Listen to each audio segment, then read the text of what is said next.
তো সুজুকি সামুরাইয়ের যে ওয়ারিং, আমরা ওয়ারিং সম্বন্ধে কিছু আপনাদের জানাতে চাচ্ছি।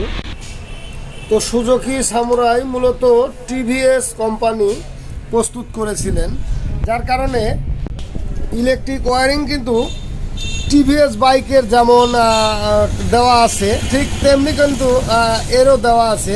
যেমন রেকটি ভোল্টেজ রেগুলেটর, তো ভোল্টেজ রেগুলেটরও কিন্তু টিভিএস কোম্পানির। যাই হোক, আমরা ওয়ারিং সম্বন্ধে কিছু জানবো, এই বাইকে কেমন এবং কিভাবে ওয়ারিংগুলো করা আছে।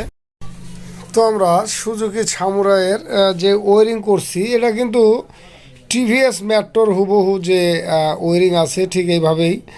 এটা যেমন হলো ব্রেক সুইচের এবং ব্রেক সুইচের সাথে যেটা থাকে ব্যাটারির আউটপুট সুইচের লাইন, এই দুটা।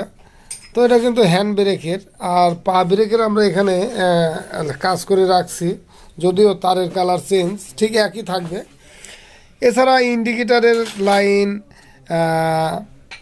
তারপরে হেডলাইট, ব্যাকলাইট, আমরা যে সুইচের কাজ করছি সেটা হলো সুজুকি এএক্স এর ইঞ্জিন সুইচ। এটা এর তার অনেক, এর মধ্যে থেকে আমাদেরকে নির্ধারণ করতে হয় হেডলাইটের কাজে কোনটা ব্যবহার হবে, এছাড়া ইঞ্জিন সুইচ অন অফের কাজে কোনটা ব্যবহার করতে হবে।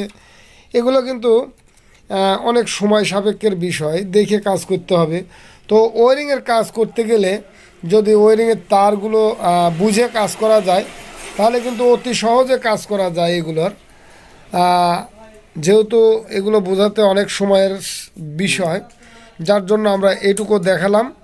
তো এটা কিন্তু ঠিক এই টিভিএস মেট্রোর যে কানেকশন আছে ঠিক একই কানেকশন আছে বা তার আছে, এভাবে কাজ করে দিলেই হবে।